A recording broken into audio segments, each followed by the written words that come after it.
Halo, Assalamualaikum warahmatullahi wabarakatuh. Selamat datang kembali di acara program edukatif ya, Pak Ayah Bunda. Bersama saya dengan Dr. Dodi, salah satu praktisi Sunan di Klinik Sunat 123. Baik Ayah Bunda, untuk kali ini kan tentang masalah penyembuhan luka ya, yang mungkin banyak dipertanyakan pada Ayah Bunda atau sobat Sunat sekalian. Berapa lama sih proses penyembuhan luka itu?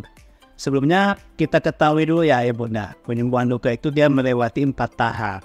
Tahap pertama ada namanya tahap hemostasis.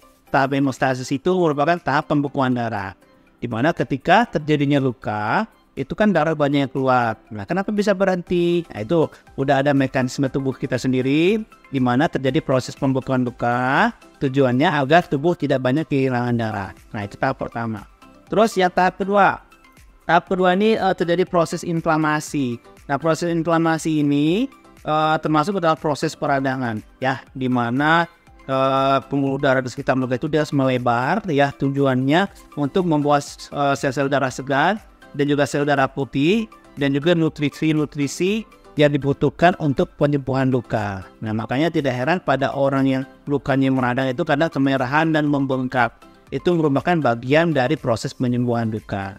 Terus yang ketiga, itu masuk ke tahap proses proliferatif. Nah, ini tahap proses ini udah masuk ke dalam proses pengeringan.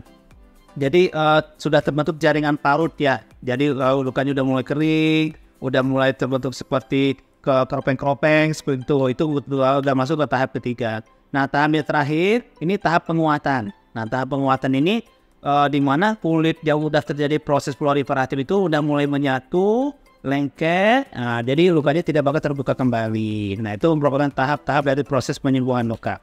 Nah, kalau untuk berapa lama penyembuhan luka itu bisa terjadi? Secara teori, pada kondisi tubuh yang bagus, tidak ada yang terjadi infeksi, ya, itu rata-rata 4 minggu sampai 11 minggu.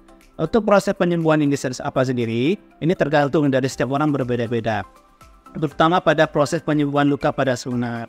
Kalau ada beberapa faktor yang harus diperhatikan. Yang pertama, ya, faktor nutrisi itu sendiri. Yang kedua, faktor dari proses perawatan lukanya. Nah, kadang pada anak-anak kan banyak yang tidak kooperatif terhadap perawatan pasca sunat. Nah, ini merupakan faktor-faktor yang harus diperhatikan. Nah, di mana kalau misalnya dijalankan dengan baik, itu bisa membuat proses penyembuhan luka menjadi lebih sempurna. Gitu ya Bunda, jadi tidak ada patokan baku berapa lama anak ini bisa sembuh setelah sunat. Itu tergantung dari perawatan, tergantung dari nutrisinya, dan tergantung dari kooperatif anaknya sendiri untuk bisa dilakukan perawatan sunat. Itu aja ya Bunda, sekian dari saya. Apabila ada pertanyaan, Ayah Bunda boleh hubungi kami atau datang ke klinik Sunat 123 terdekat di sekitar Ayah Bunda berada. Sekian dari saya akhiri. Wassalamualaikum warahmatullahi wabarakatuh.